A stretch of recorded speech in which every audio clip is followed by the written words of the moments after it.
they obtained a memo that said that there are refugees getting in solely on their testimony alone.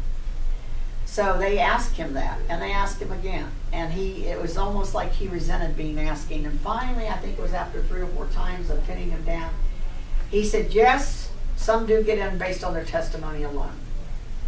So this adds, this is even worse. We've got shortened vetting times. We've got, government officials saying they can't be vetted, and we've got people who are getting in here on their testimony alone.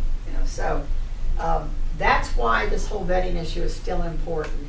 And two, unless something is done with our immigration system, and we're hearing a lot about this these days, when Trump goes out of office, or when the Republican majority ends, the likelihood is another party will take over, and it won't be favorable in terms of these things. That they'll rebuild the infrastructure to bring in hundreds of thousands possibly. So we're just right now kind of enjoying a little bit of a golden window of opportunity, hopefully to get some of these things done. But by no means is it solved. And instead of taking our foot off the gas, this is a time to put your foot all the way down on the accelerator and to push as hard as we can to get some of these things accomplished. Anyway, going back to these travel loans, I started to tell you about that. And the IOM. Once the refugee goes through the process and has now been approved to come to the United States, an organization called the IOM, that stands for International Organization for Migration. Now that organization used to be just an NGO, a non-governmental office or agency. Now, as I understand it, they come under the United Nations. And you know how favorable the United Nations is to the United States and to Israel. Not, right? Anyway, our State Department gives the money or loans the money to the IOM to buy the airline tickets and make the travel arrangements for the refugees that have been approved. So the refugee comes here. Now keep in mind, a lot of these refugees are making $9 to $12 an hour because of their low educational levels. Once they get here, they are supposed to start paying that loan back, that travel loan, within 6 months. Considering their financial ability to do so. But when you look at this realistically, if it's a family of 4, say, and they're making $9 to $12 an hour, and they're going to be on Medicaid, and they're going to be getting SNAP, food stamps in essence, and all these other things, how do they have the financial wherewithal to pay back? And you look at the Catholic bishops and these other organizations. They get, any money they collect or that's collected back from the refugees, and this is the only thing the refugees have to pay back. Of all the benefits they get, the travel loan is the only thing they pay back. Catholic bishops or any of the others that are bringing them in get 25% of that action too. So that's what this $3.4 million is. This is money that the refugees, the poor refugees that they're so concerned about, have paid back to the Conference of Catholic Bishops. Nice, huh? Oh my God. Yeah, nice humanitarian work. So if they're really all that concerned about the poor refugees, which they tell us, and they're getting the moral credit for it, they're good people and they care and they're humanitarians, and those of us who are opposed to this racket, there are a lot of names. The nice ones are bigot and and so forth. But they're taking money back from these poor refugees. Which I find when I found that out, it's just astounding. But you can go through here and you'll see that Catholic bishops, the refugee program that they operate is 97% funded by us, the taxpayer. Okay? That's on the federal level. That doesn't include all this stuff. One of the things that we who work in this area and research, we want Congress to do is to do an audit, just like they need to audit the Fed, right? When was that last done? Never, right? That we want an audit to really arrive at the true cost of not only what the federal government is spending, because that $1 billion or $1.5 billion, there's another roughly $2 billion that's spent overseas for the refugee camps and stuff. So that 1.5 or 1 billion, that's just the program that brings them here. Okay, so Congress should audit this and determine what it's costing the states. You know, it's got to be untold billions and billions. You know, maybe $1 trillion and upwards. Who knows? So again, there's been a lack of accountability. There's been a lack of transparency on this. You start asking questions, and your questions are unwelcome. Believe me. Congress has rubber stamped it. You know, the left and also other groups, the Organization of Islamic Cooperation. That's an organization you need to know a little bit about. I brought some books here today. Just in a reference, I made a resource list of websites and books. But this Organization of Islamic Cooperation, that's the one that it has 56 member nations in this organization, and they also consider Palestine a state. So you might see 56, you might see 57, depending on what you're reading. But they're Arab or Muslim nations, actually, and they are behind most, if not many or all, of the negative things that the United Nations does in terms of us and Israel. So they are behind an organization, many organizations, but interfaith partnerships. And these interfaith partnerships that have sprung up across the country are the ones, in many cases, that are working behind the scenes to bring the refugees in here. So there's a lot of information you can access. The next report there is this one with the graphs on it. Should be in order there in your packet.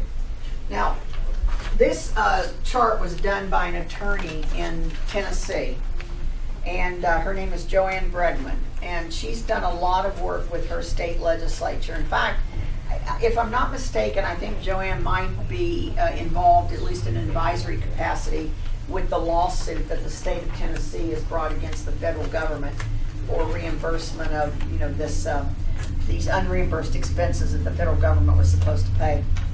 So it's a very simple chart, but it just illustrates what I said early on about the fact that the federal government is supposed to reimburse the states for the cost of Medicaid and cash welfare, or TANF, for 36 months, and that stopped in 1991.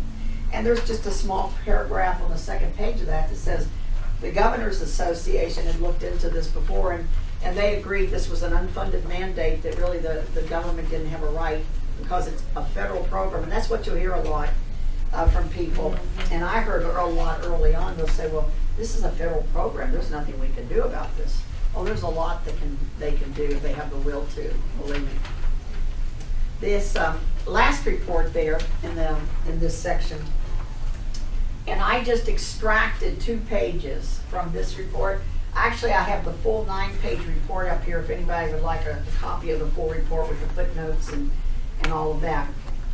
But this is a study that was done by the Center for Immigration Services, and what they did is they took the cost of all the benefits that a refugee receives over the period of 5 years, the average cost, and they estimated it for an individual Middle Eastern refugee and also for a family of 4.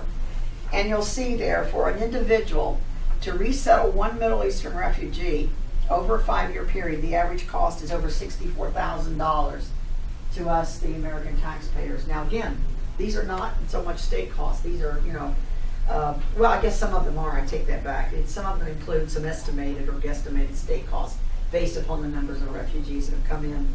But again, the documentation tells you that. To resettle a family of 4, that over the same period of time, the average cost is over $257,000. So $250,000.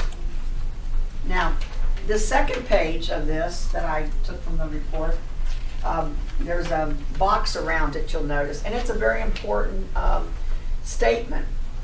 And what it is, it says that the Office of Refugee Resettlement, and again, you'll hear this from the proponents, well, these people are becoming self-sufficient. They've got a job, they've got, you know, this, that, and the other, but their definition of self-sufficiency is not what the common or the average person's definition of self-sufficiency is. All of these benefits that you see listed on this, the first page there, with the exception of they're not supposed to get Social Security. They can get SSI, if they qualify for it. They can get disability.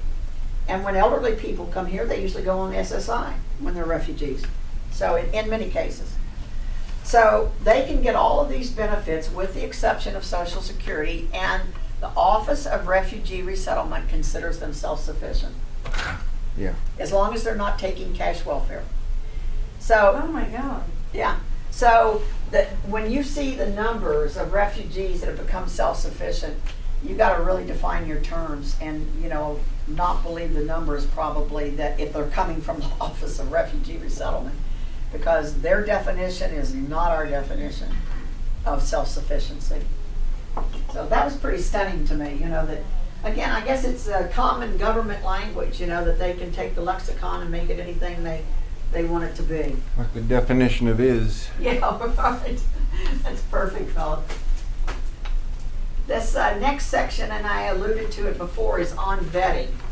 And I'm not going to go through each of these, but that first article there is a woman that worked for the State Department. She was a career State Department employee for 25 years. And it's not a very long article.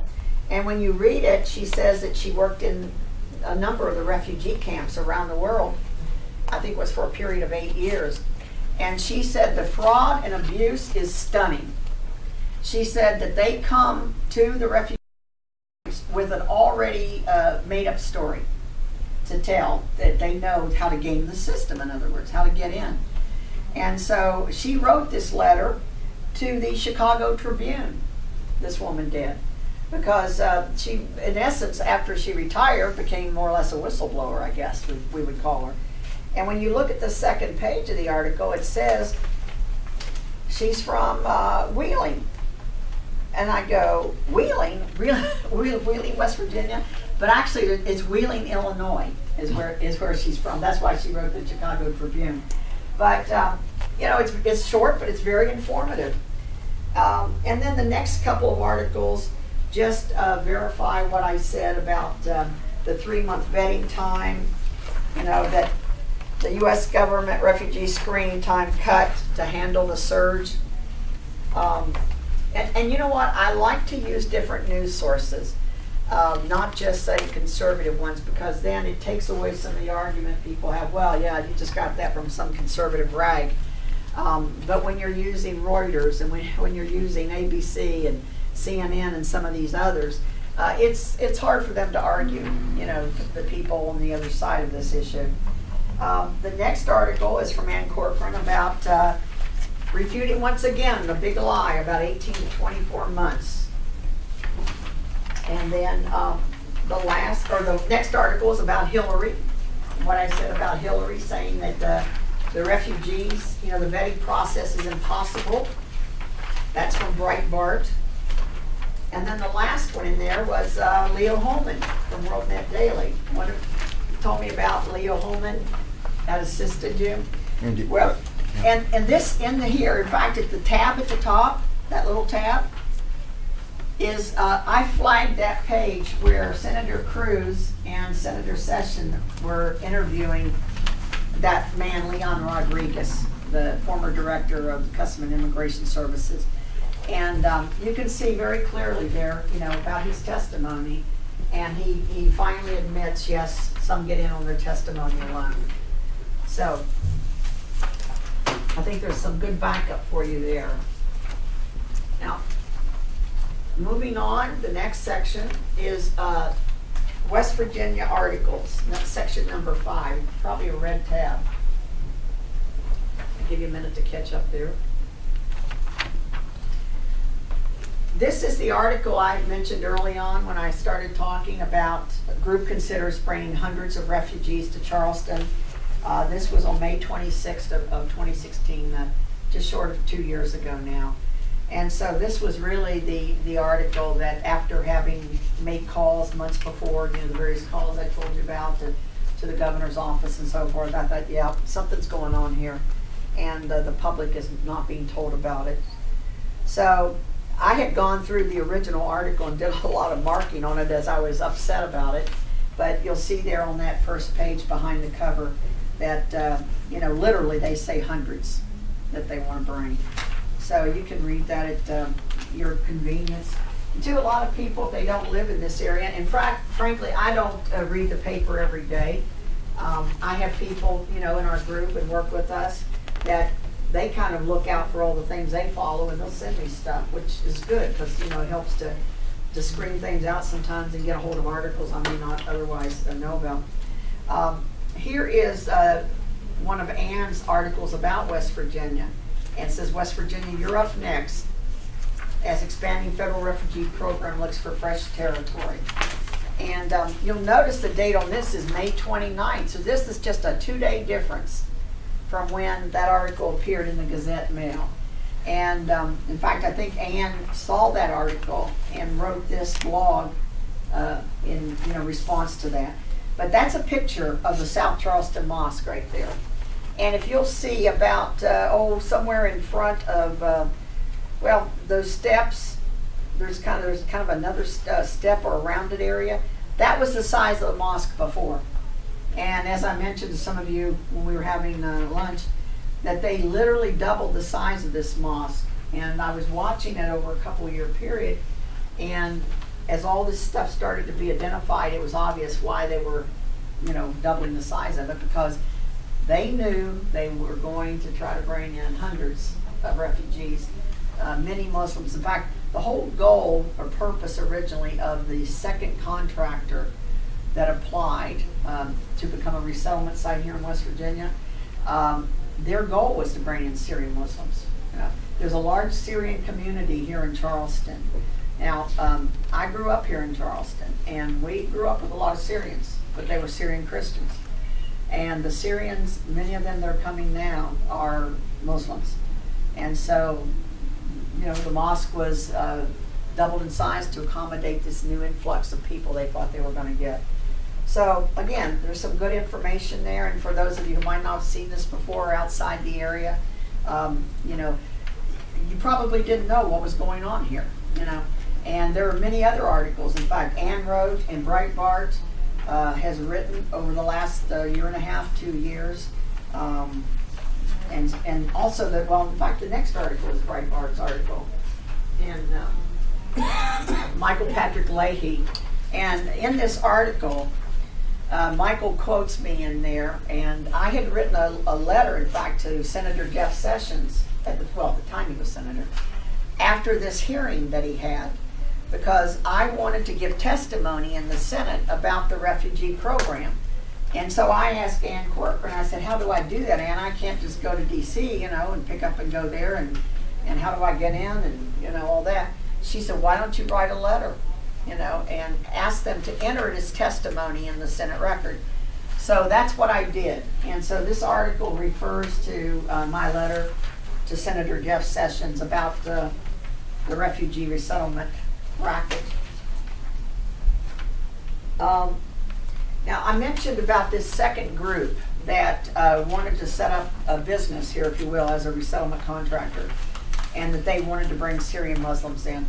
After this rally that I told you about a while ago in it was in November of 2015, going forward from that, this group organized itself as the W.Va, the West Virginia Interfaith Refugee Ministry.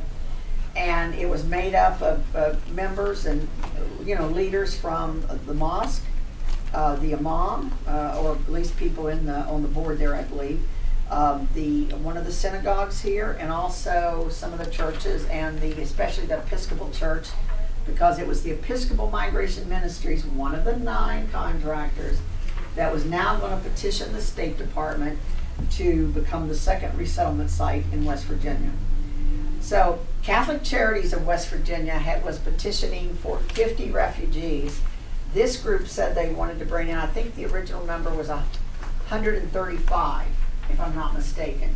So if they had gotten their way in 1 year, our numbers of refugees could have potentially tripled, and just like that. And that's what happened in Twin Falls, Idaho, and so many other communities across this country. So it says here that they were okay. Now, this group did submit their application in October of 2016. And by December, now Obama's getting ready to go out of office. This is really the 11th hour of his administration, about a month or so before it ended. It says that West Virginia resettlement site okayed by State Department. So they did approve this group to set up business here to bring in these refugees. Now, they've also said, this group said, that they understood, now Trump had been elected, and that with a new administration, that the new president could, do something about that and change that. Well, in fact, it happened. I tried for months to get a message through to President Trump. In fact, when Vice President Pence was here in March of a year ago, I think it was, I went, there was, he was at the state capitol, and there was a rally that day and so forth for MAGA, for Make America Great Again. And I even tried to pass a note to the Secret Service. And the guy said, ma'am, I can't take that. And so, I mean, we were attempting a number of ways to get through to say, please close down this second resettlement site, and I even told people high up in the Republican Party here and all across the state, and presented them with the facts about why West Virginia did not need to bring in these foreign nationals that were going to cost our state so much money when our coal industry had been decimated, the June flood, the other economic problems, the opioid crisis, the cuts in funding for education. I mean, it's a long list. So I never got through, but then some months later, you'll see this article. Now, this came out from the actual resettlement agency of the Episcopal Migration Services. And regrettably, they're saying in August, they got approved in December 2016. By August of 2017, they're saying, we're not going to get the refugees we thought we were going to get. So people say, how did this happen? Is it just the Trump slowdown, which I'm sure that had a great impact? Was it just kind of the groundswell of what, was being done here in West Virginia to fight this? Maybe it was a combination of all the above. But we're not getting those refugees, but here's the problem. As I understand it, unless this office is permanently closed, in other words, they're just not funded right now, but I guess they're open, or could be. When a new Democrat administration gets in, or somebody who's favorable to this, I think they could just pick up and move forward. If the office is closed, they would have to start from scratch, and go apply to the State Department again. And maybe they would now anyway, I don't know. But,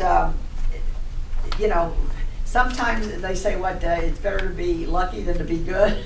So whatever the reason is, we were just happy for it, And behind that is the article that the Gazette-Mail put in the paper, also about that they weren't going to get the refugees. And of course, just like so many of them across the country, boy, are they belly aching about it, In fact, the W.Va, West Virginia Interfaith Refugee Ministry, had hired a resettlement director, but they brought her up here from Lexington, Kentucky. And as of August 1 of last year, in fact, and then by the end of August, 28th, they're saying they're not going to have any refugees. So I don't know what's happened to that woman. But, and they had a GoFundMe page. They were trying to raise $125,000, for money to, kind of seed money to get them off the ground before they start getting money from our federal government, So, again, that's kind of a small victory in a way in this battle of fighting the refugee resettlement. This next section 6 is about care. And probably most of you who are watching this or here are familiar with CARE, at least to some degree. It's the Council on American Islamic Relations. This group presents itself as a Muslim civil rights organization. In fact, I have a chart back there on, here it is. They present themselves as a Muslim civil rights organization, much like the NAACP is. But in essence, they are a funding group for Hamas, a terrorist organization. Our government named Hamas a terrorist organization as far back as 1995. This man, Nihad Awad, is the executive director in Washington, D.C. of the National CARE Organization. He was formerly with the IAP, the Islamic Association for Palestine, Now, this organization, the IAP, is one of 29 front groups, and I'll cover that in a bit with you. One of 29 front groups for the Muslim Brotherhood. And the Muslim Brotherhood is an organization that is out to destroy Western civilization by committing cultural jihad, stealth invasion, any way they can do it, not just, the violent jihad that we see. So this man was a member of that IAP from a meeting they held. I think it was, my memory serves me, it was in either 1994 or 1999 in Philadelphia. And from that, he and two other guys started the Council on American-Islamic Relations, because they said that in order to reach the American mind and the Western culture, they had to masquerade things and present it as a civil rights organization and deceive us through a practice called taqiyya. T-A, in English, it's T-A-Q-I-Y-Y-A. And so through taqiyya, they would lie to us and present themselves as a civil rights organization for Muslims in order to advance Sharia law. And that's what their whole purpose is. These are dangerous people. If you look at this guy, right after 9/11, do you remember all the meetings or the interviews Bush had on TV, and he had all these imams and these Muslims up there from different organizations? And I'll never forget, once I found out who this guy was, in one of these famous scenes with Bush there at the microphone and all these Muslims behind him, there was a guy over his left shoulder, and that guy was Nihad Awad. Now, Bush had called in people that were representatives of a terrorist organization in order to advise him, and to tell us, the public, that, Islam is the religion of peace. So you get a flavor for some of the deception going on. Did Bush know that? I can only speculate. I would hope he didn't. I don't know. But it shows the ignorance. And the fact that they were so willing to bend over to promote this concept, this idea that Islam is a religion of peace.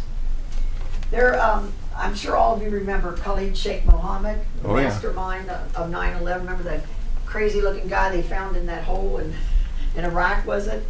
And his hair is all wild. And anyway, he's been in Gitmo. I think he might still be there. But this guy interviewed him for 2 years, interrogated him rather, and his name escapes me at the moment. But he said to Khalid Sheikh Mohammed, he said, "What is this idea about Islam and the religion of peace?" He said, what does that mean? I mean, why are things going on as they are with your religion?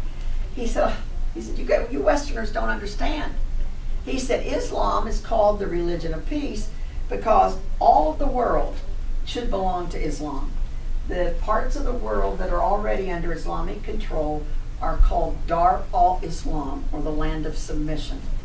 And our goal, and there will be peace throughout the world, when Dar al-Harb, the land of war, which is what we are, becomes Dar al-Islam.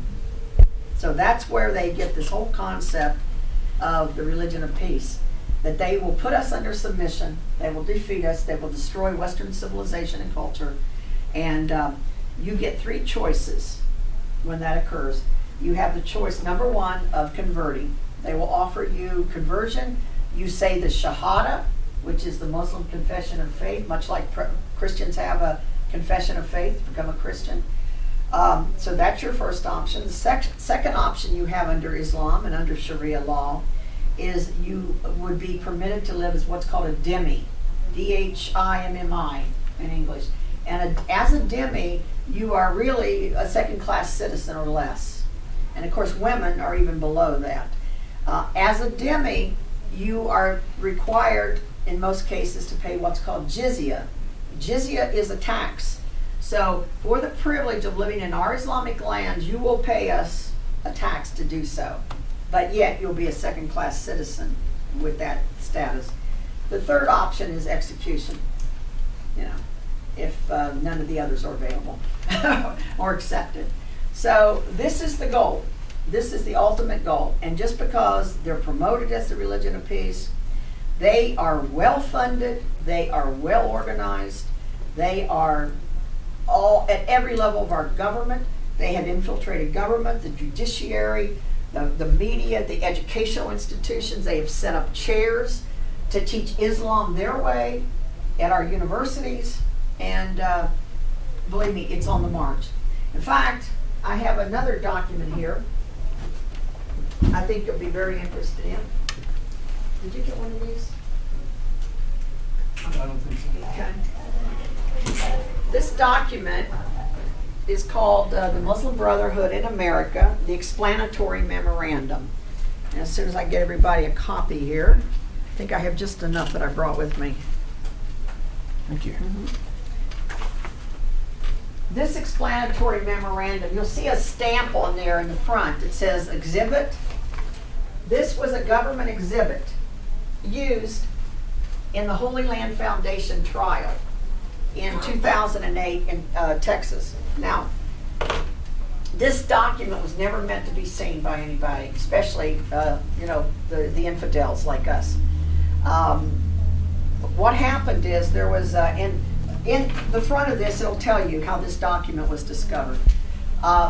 Remember, we all know 9/11, so it was about 3 years afterward in 2004. And of course, most law enforcement was really on high alert still at that time. Homeland Security had been formed, I think it was in 2003. So there was, a lot of emphasis on security, So a park ranger or an officer noticed a woman in Muslim garb filming the underpinnings of the Chesapeake Bay Bridge. So, and she had, probably a hijab on, or at least she, looked Islamic or Muslim, I should say. So he goes over to the lady and questions her, what's she doing? And there was a man with her waiting in the car while she did this activity.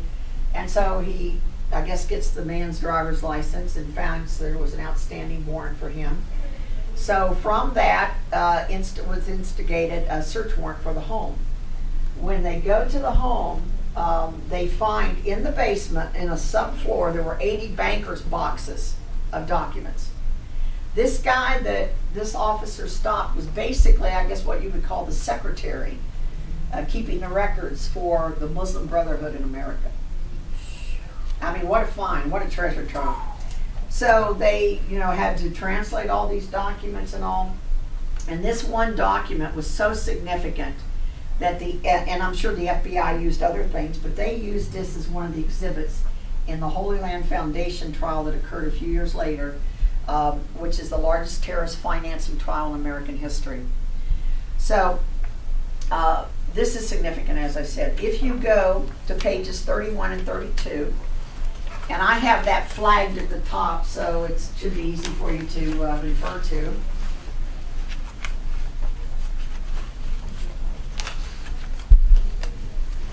This is a list. I mentioned it again a while ago. The 29 organizations oh yeah, you got there, that are front groups for the Muslim Brotherhood. This page 31 and page 32, the next page, lists those 29 organizations. And if you look on that first page, you'll see the Islamic Association for Palestine, which I mentioned before, from Nihad Awad, who's now the executive director of CARE. You see, it might be on the second page here. Oh, it is on the second page. I'm sorry, it's about halfway down, listed number 22 organization. So what the FBI used here and what they found is the Muslim Brotherhood has 29 front groups that are out there infiltrating every level of our government and society and everything to bring our country down. I mean, it's their memorandum about their strategic goal for North America, i.e., of course, America is the big prize. Our country's the big prize.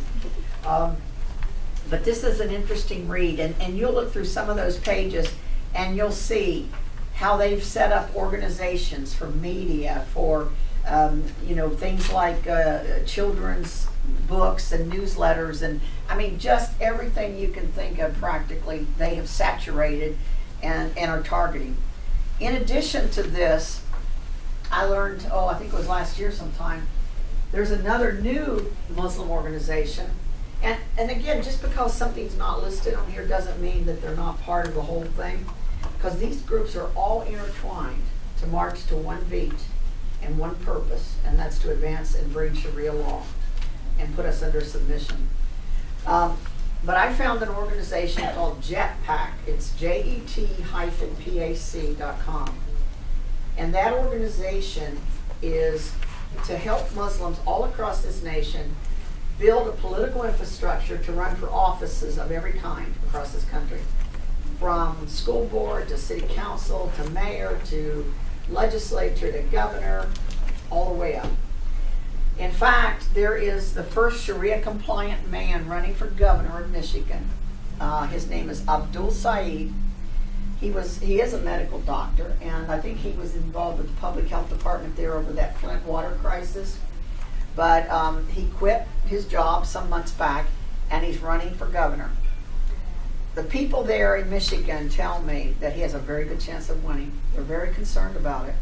And the first thing he said he will do upon being elected as governor of Michigan is to declare it a sanctuary state. Now, this is a perfect environment for Sharia law to grow, and especially since he's a Sharia compliant Muslim.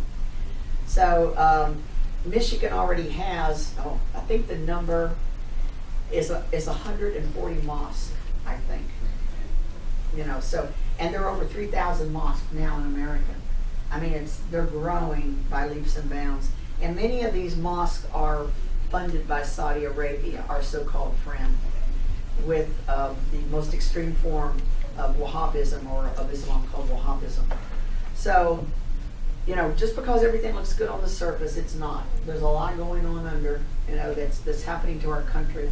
And really what we're trying to do, and I know you're trying to do, we're trying to fight to save this republic from all the forces that are coming against it at this, you know, time. Every generation has its fight for freedom, and this is our fight. And our fathers, maybe, or mothers and fathers had their fight in World War II, you know, and other generations have had theirs, but this is ours. And it's time, you know, I keep talking to people at churches. I said the church has got to rise up and fight this, because no other group that I see is going to do it. I've tried to talk to a number of pastors, and they don't want to hear it. I went to one church a year and a half ago. I was invited by like one of the officers of the Sunday school, and I had a nice presentation and all, and I'm talking, and there was a woman sitting there in the audience, and she turned sideways like this and wouldn't look at me. And I thought, well, that's straight. But I was talking, and she just started talking over top me out loud. And I said, ma'am, did you have a question? And she kind of mumbled something. And I said, what was that? And she said, well, we take tax dollars too. Because I was making a comment about how these church organizations are selling their soul, you know, for tax dollars. And I said, well, I don't know anything about that. I said, you're not doing it through the refugee program, are you? And she said, for our daycare. And I said, well, I don't know anything about that, ma'am, you know. And I said, I'm talking about foreign nationals being brought to our nation that we're on top of everything else that we're having to spend money for. Well, she was so hot about it. She took the package, she shoved it in her bag, and she marched out of there. And come to find out later, her husband was on the ministry staff at the church, and she went directly to the pastor. And the pastor put out an email to all the congregation saying, I want you to know that the speaker who came this morning, that her materials were not approved by us. No outside speaker will come in anymore without approval of the education director, whatever the title was. So that's the kind of response, you know. And then others I've tried to get through, and a very high state official here referred me to a pastor of a large church here in the area. And I thought, well, you know, he says he wants to hear about this, hear the other side, because he heard Rabbi Yareki proposing it, you know, or advancing, wanting to advance it. And so I called the man 3 times, and he never called me back. And then I saw this government official at a meeting, and I said, oh, by the way, I tried to call, you know, that pastor. He says, don't bother. He said, I've seen him since, and he doesn't want you. And so this is, you know, these are the problems. The church should be rising up to fight this, because this is really a fight of a stronghold of evil, you know, that's advancing. And so you know, besides the prayers, you need to put legs to those prayers too and do something about it. So in this section, going back to CARE, you'll find some information. You'll find an article that CARE said they were going to open an affiliate office here in West Virginia. I have tried to find out. I've looked on their national website. I've talked to people here. Is there a CARE office here? And I cannot find one. So here's what I'm thinking, that after the organization didn't get to bring the refugees in here, that maybe CARE is putting off their plans to open a site here. Maybe they're just being more subtle about it than that.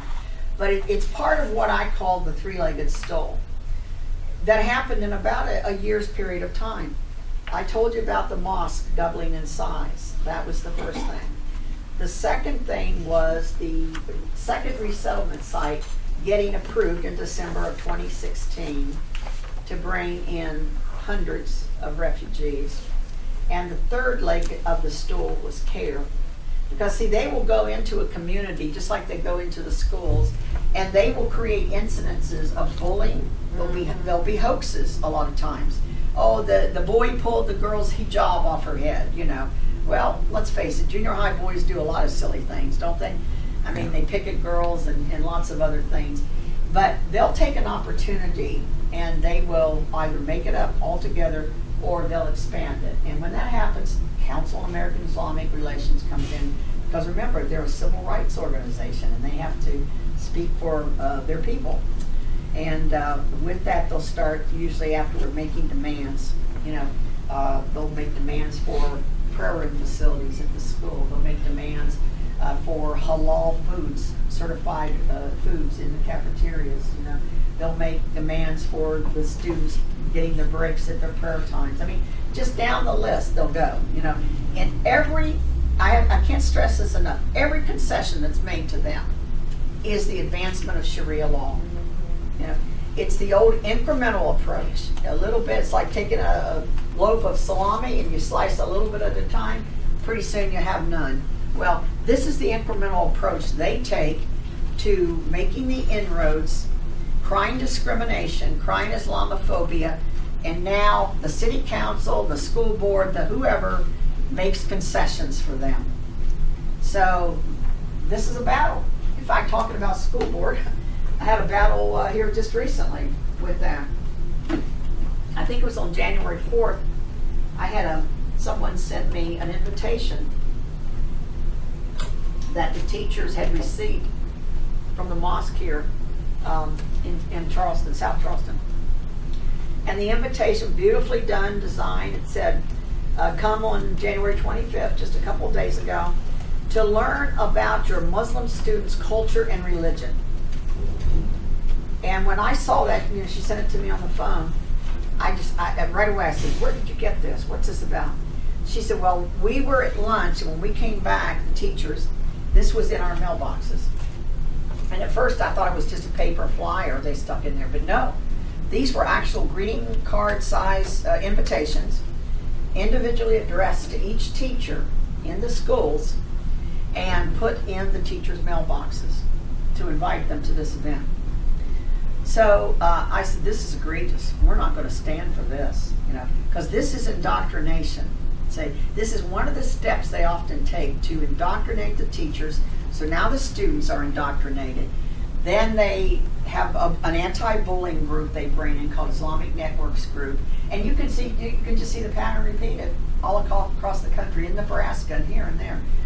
So from that greeting card, I said, well, I've got to find out about this, you know, and what's going on. And so it was a few days later, I believe, I called the school board and I talked to Dr. During, who is the superintendent, longtime superintendent of Kanawha County Schools. And he was easily accessible, I have to say. I was surprised I had such easy access to him. And I said, identified myself, and I said, it's my understanding that you approved some invitations, or an invitation to the mosque for the teachers, and I named the 3 schools. South Charleston High School, John Adams Middle School, and Ruth Lawn Elementary. Those were the 3 that I was able to confirm.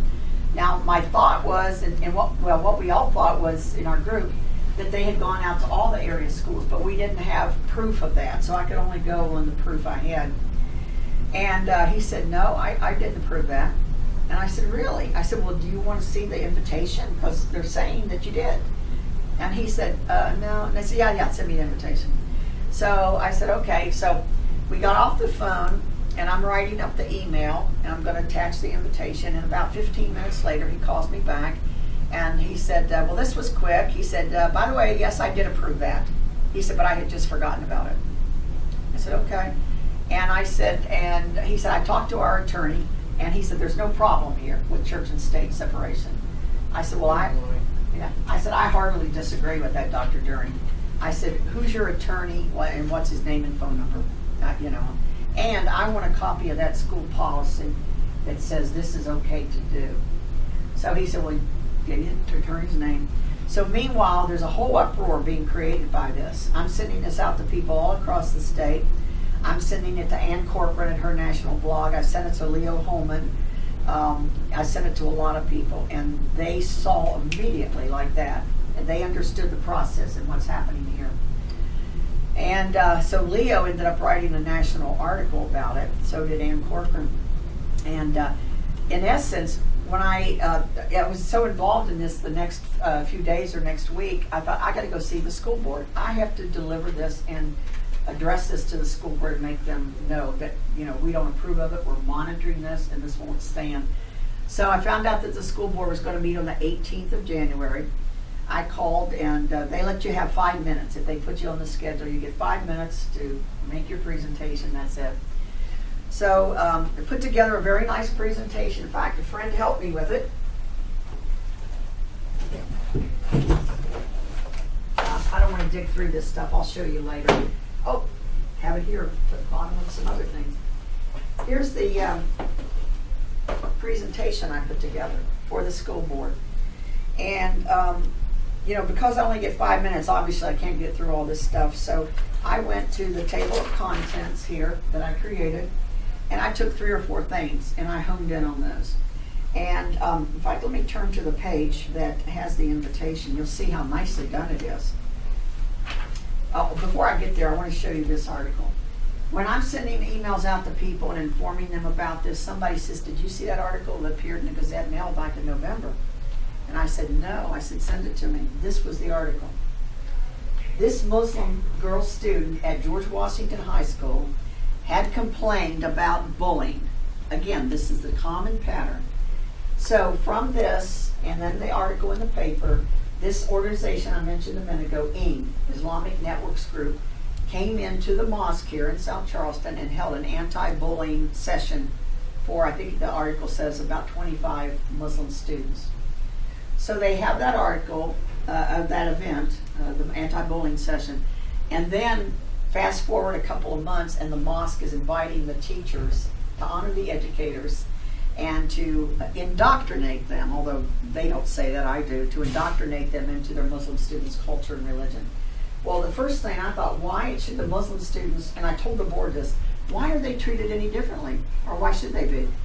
Any kid in our public school system should be treated the same. There should be no special concessions or privileges here. And then I think Dr. During was very uncomfortable when I was presenting this, because I pointed out, I said, Dr. During approved this. One more page here, they're sticking together. Here we go. Here's the invitation. That's what the teachers got. At least 3 of the schools I can confirm. And from a FOIA request I just got back from the attorney at the school board, Nitro High School got it. Also Riverside High School got it. And I'm sure there are others. It's just that he's given me an incomplete FOIA. So I said, give me a list of all the schools in the under the Kanawha County Board of Education that this was approved for. So now I know at least 5 or 6, but I think, you know, George Washington, where that student went, I'm sure, you know, they were part of it, but they're not listed. So again, it says very clearly here, come and familiarize yourself with your Muslim students' culture and religion. So I said, so should a Christian group say, come and familiarize yourself with your Christian students' culture and religion? That would never be allowed, in my thinking. So I honed them in on that. Then I honed them in on the email that I had written to Dr. During, which is there. Then I included, this is an article by a woman who's the California State President for the Eagle Forum, Phyllis Schlafly's organization, you might be familiar with. Oh, yeah. Of course, she's passed on now.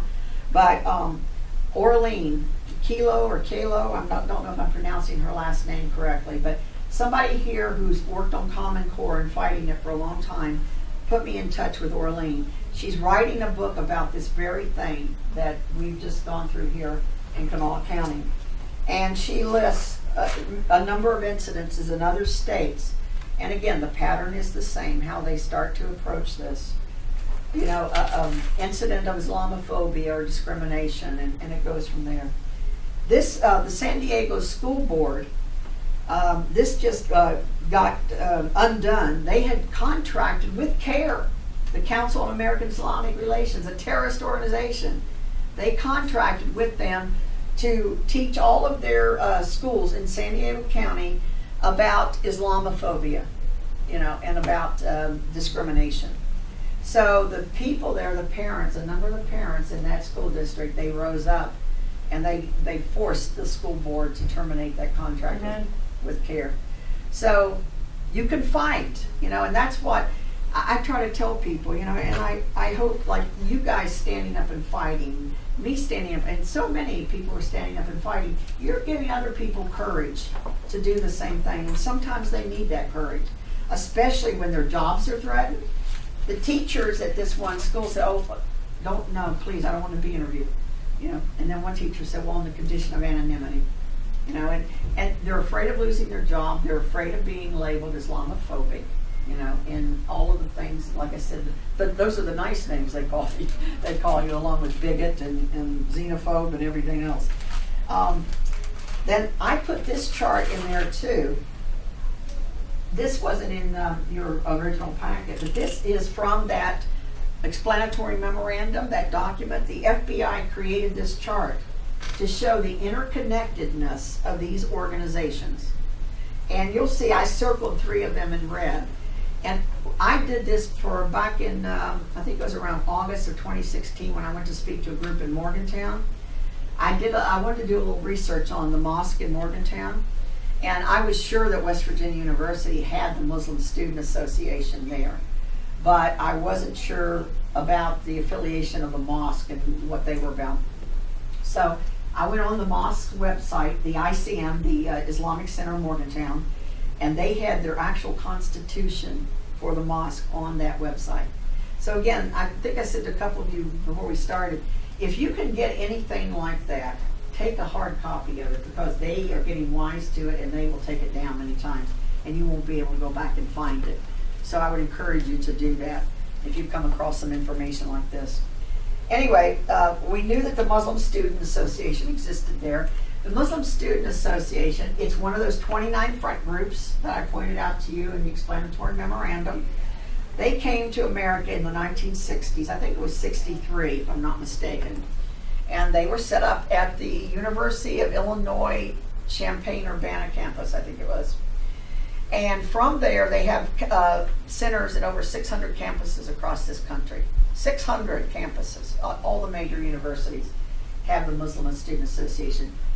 That picture of that young girl in that article here at the beginning I showed you, we now know there's a Muslim Student Association at George Washington High School. A front group of a terrorist organization. Do you know about South Charleston? I don't know that much about it. I would love to know more. I do know that South Charleston was one of the schools that received the invitation. I do know that. But, and they do have some Muslim students there, but that's about the extent of it. They're very close to the mosque, so I'm sure that there's more going on. That's where I went to high school. Oh, is it? Oh, yeah. So, then in the Constitution for the Islamic Center of Morgantown, it says in there that the governing board of the, I'm putting this in my own words to explain it, but that the governing board was ruled or organized according to the Islamic Society of North America. And that the property, the title to the property, is held by NATE, the North American Islamic Trust. 3 terrorist organization front groups for the Muslim Brotherhood. So I told the people in Morgantown, you've got three of these groups operating here, and they're really operating in the state. I think Marshall University has an MSA, a Muslim Student Association. Couldn't confirm it, but people down there told me they did. So they are here and they are thriving. And what usually happens when they come into an area, and I've told some of the people this before, when they establish a mosque, which they established the mosque here back in the 80s, that is more than just another religious organization saying, you know, we want to have a church, we want to have a synagogue, a mosque, whatever it is. They are literally planting their flag of domination over that area and saying it belongs to us. This Dar al-Harb will become Dar al-Islam.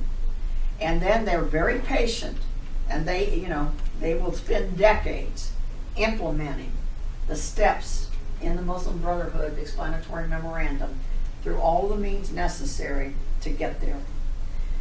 A lot of the Muslims here in town are medical doctors. So they've got money, they've got prestige. I was told by another doctor that, without going and explaining who he is, he told me that, of course, for a doctor coming out of medical school, one of the important things is where they do their residency. And that can often be, a launch for their future career, where they go and so forth. He said that the universities have limited the American doctors and instead have given foreign doctors those preferred residencies over American doctors. And again, this is all part of the plan, how they're implementing through the Islamic Medical Association and many other ways. So they're coming from Pakistan, they're coming from other parts of the Middle East. So, this is an eye-opener, really, when you look at this and you start to see the interconnectedness. And what Filippini, who wrote See Something, Say Nothing, I have that book up here, and I brought several other books that you might want to just take a look at and pick up as resource material. But he says, you connect the dots and you can really start to see it. Philip worked, he was in the original class of Homeland Security when it started in 2003. I brought him here to Charleston back in September of last year. And under Bush, he worked under Bush. He was in the special unit of Homeland Security that identified all these terrorist networks and connections. He had identified, the San Bernardino murderers. But what happened is when Obama came into office in 2009, he went away on a vacation or a trip, maybe it was the weekend, and when he came back, all of these hundreds of connections he'd made to terrorists were wiped out of the computer. So, and then he went about, set about reestablishing some of this stuff, and he was told by his superior to delete it, and he wouldn't do it. So then they sued him or brought charges against him, I guess, that, I forget exactly what they were. Long story short, he survived, he fought it, but he, had to quit. He retired, honorably, and wrote the book, See Something, Say Nothing. Because, under Obama was See Something, Say Something. It's really See Something, Say Nothing, because they didn't want it said. And all these Muslim groups, especially CARE and some of the others, they were right there with Bush. They were right there with Obama.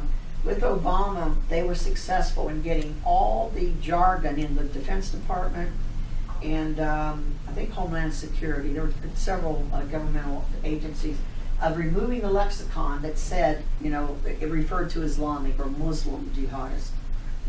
Remember it was a workplace violence or something. Remember some of these terms that CVE, countering violent extremism. You white nationalists are worse than the jihadists, the Muslim jihadists. And that was the approach they took. So, again, operating under deception.